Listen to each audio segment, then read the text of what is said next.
Salut les pépites, j'espère que vous allez bien, j'espère que vous vous portez bien. Alors aujourd'hui, une vidéo, j'ai envie de faire comme ça plusieurs vidéos pour vous expliquer un petit peu les choses. La question que l'on me pose très souvent est: Kat, suis-je dans ma mission de vie? Voilà, ça intéresse beaucoup de monde. Est-ce que je suis dans ma mission de vie? Quelle est ma mission de vie? Voilà, les personnes sont souvent très comme ça curieux de savoir s'ils sont bien dans leur mission. Tout ça, ça a l'air vraiment de les prendre aux tripes, on va dire, de vraiment, ça les inquiète. Est-ce qu'ils sont, oui ou non, dans leur mission de vie? Alors déjà, si vous faites un métier, hein, si vous faites un métier qui vous passionne, un métier qui vous remplit de joie, le matin vous vous réveillez, vous êtes vraiment contente d'aller sur votre lieu de travail, même si vous travaillez chez vous, voilà, vous êtes content de vous lever, vous pouvez faire ce métier pendant des heures sans être fatigué, etc. Oui, là, on peut dire que vous êtes dans votre mission d'âme. Alors en fait, il y a beaucoup de personnes qui font un métier, on va dire, alimentaire. Qu'est-ce qu'un métier alimentaire? Un métier alimentaire, c'est un métier qu'on n'a pas forcément choisi, mais qu'on est obligé de faire bien parce que, voilà, financièrement, on n'arrive pas à vivre encore de notre passion, on n'arrive pas à vivre encore voilà, de la source de notre passion. Donc on va faire ce métier, on va se faire ce métier à côté hein, pour subvenir à nos besoins, tout simplement. Donc si vous êtes dans un métier qui vous passionne, que vous aimez passionnément, lorsque vous le faites, vous n'êtes pas fatigué, vous pouvez faire ça le jour, la nuit sans être fatigué, vous êtes dans votre mission d'âme. Si maintenant vous faites un métier alimentaire, mais qu'à côté de ce métier alimentaire, vous gardez quand même, on va dire, une passion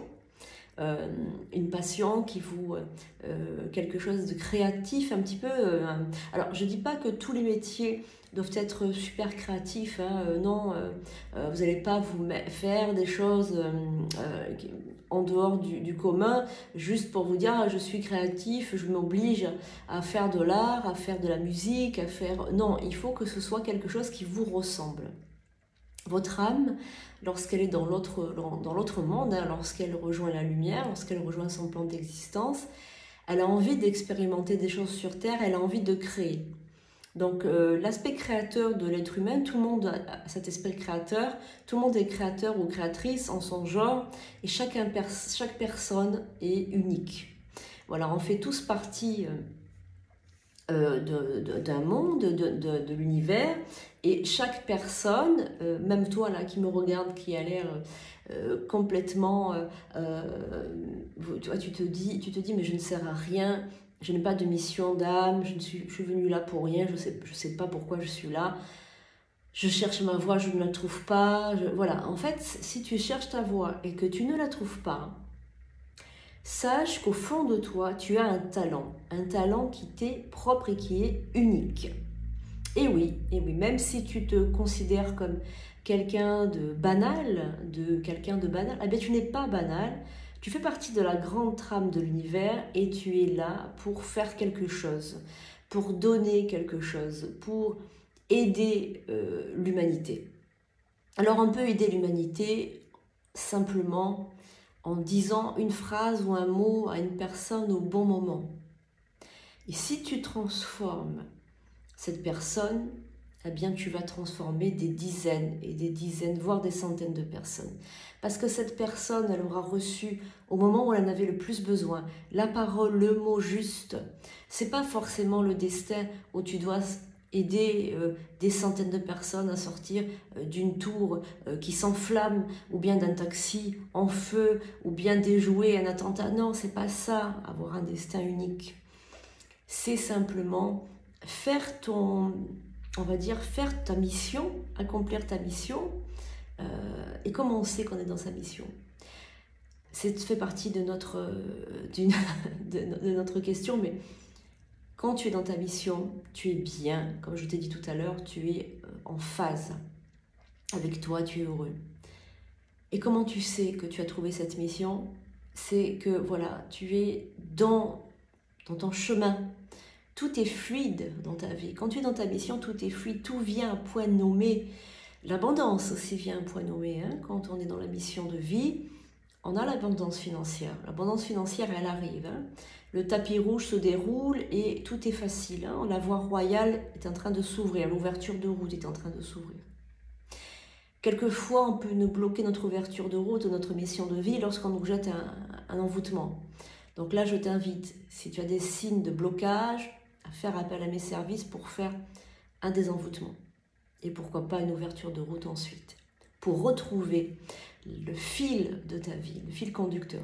Si tu préfères, tu vas prendre, tu sais, un grand tableau ou bien une grande peinture ou, tu sais, les métiers à tisser. Je ne sais pas si tu te rappelles, au Moyen-Âge, ils avaient des grandes tentures sur les murs et chaque fil était relié avec un autre fil pour faire cette œuvre magistrale.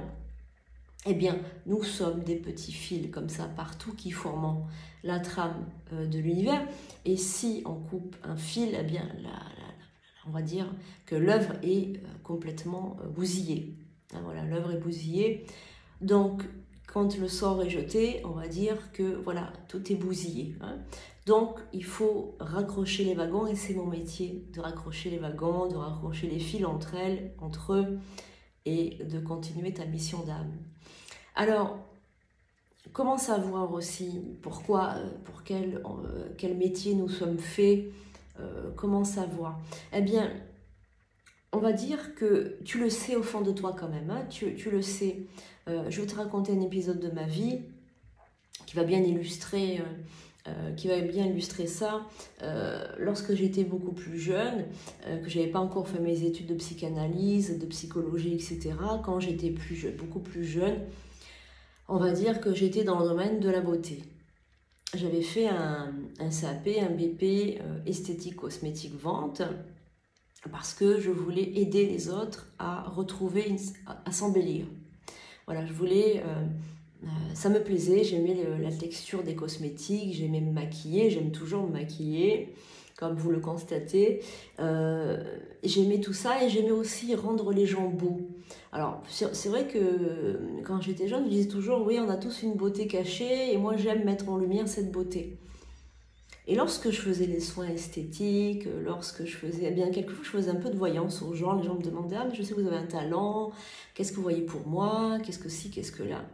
Et j'ai aidé pas mal de personnes comme ça, vraiment des choses des fois un peu compliquées quand même, hein, des milieux de vie très compliqués, des passages très compliqués, je les ai aidés pas mal.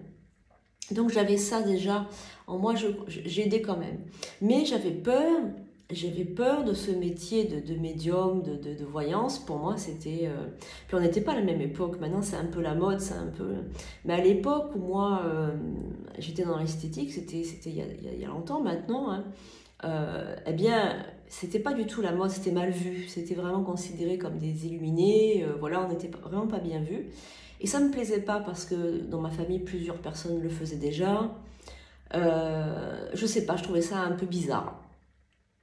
Et lorsque mon guide m'a dit maintenant tu n'as plus le choix, il va falloir que tu t'y mettes, il va falloir que tu aides, il va falloir que tu fasses ta mission, pourquoi tu es venu sur Terre, eh bien tout s'est transformé, ce métier que j'adorais d'esthéticienne, que j'adorais d'ailleurs, j'ai eu beaucoup d'entreprises, etc., j'ai eu pas mal d'instituts, j'étais patronne, etc., très jeune, bien ce métier ne m'intéressait plus, comme si en fait je l'avais jamais même essayé, comme si j'avais jamais travaillé dedans. Pourtant j'ai travaillé longtemps dessus, dans ce milieu, mais c'était la page qui était tournée. Vraiment on ressent la page qui se tourne, et c'est pour ça que si toi qui m'écoutes, si tu rencontres la même sensation comme ça un peu bizarre de plus être aligné avec ton métier, de plus être aligné, tu veux faire autre chose, tu veux aider ton prochain, tu veux aider l'humanité, tu veux apporter ta pierre à l'édifice, eh bien, saute sur l'occasion et n'écoute pas tes peurs.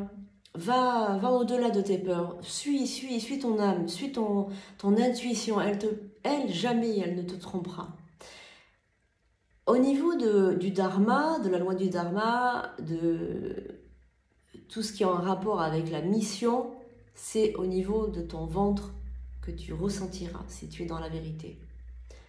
Écoute ton ventre, ressens ton ventre, ressens tout ce qu'il veut te dire, tout ce qu'il t'envoie comme sensation. Ton ventre, c'est le seuil, c'est le cœur de tes émotions. Et c'est le seuil de l'âme aussi, j'aimerais dire, puisqu'on est par le ventre. Hein. On est par le ventre. On est dans le ventre de notre maman, voilà, on flotte dans l'eau et on est dans le ventre. Pas rien le ventre, hein, c'est le deuxième cerveau, mais c'est aussi un seuil. Enfin, moi, je trouve cet organe et cet endroit du corps, si j'ose dire, très profond. C'est très très profond. Voilà, c'est très profond. Donc écoute ton ventre. Mets la main sur ton ventre, sur ton cœur, et puis essaie de respirer, savoir est-ce que je suis dans la réalité, est-ce que je suis dans ma vérité, est-ce que je suis alignée avec ça maintenant, est-ce que je n'ai pas envie de faire autre chose. Et si tu trouves une vérité à ce que je suis en train de te dire, si tu te reconnais dans ce que je suis en train de te dire, mets-moi en commentaire. Mets-moi en commentaire, oui, Ekat, je suis en plein changement maintenant, je veux être quelqu'un d'autre, je veux devenir quelqu'un d'autre, je veux m'essayer à ce métier, je veux pas me tromper. Alors souvent les gens me disent, mais moi je veux pas me tromper. Mais c'est normal de se tromper. C'est normal de faire des erreurs, c'est normal de se tromper. On peut pas arriver comme ça et tout savoir. On doit se tromper, c'est normal, ça fait partie de notre incarnation aussi. On est des êtres humains aussi avant tout. Hein.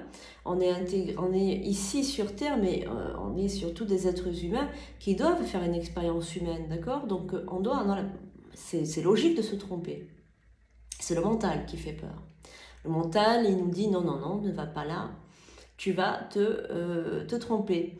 Eh bien, oui, je me tromperai, c'est pas grave, hein, voilà.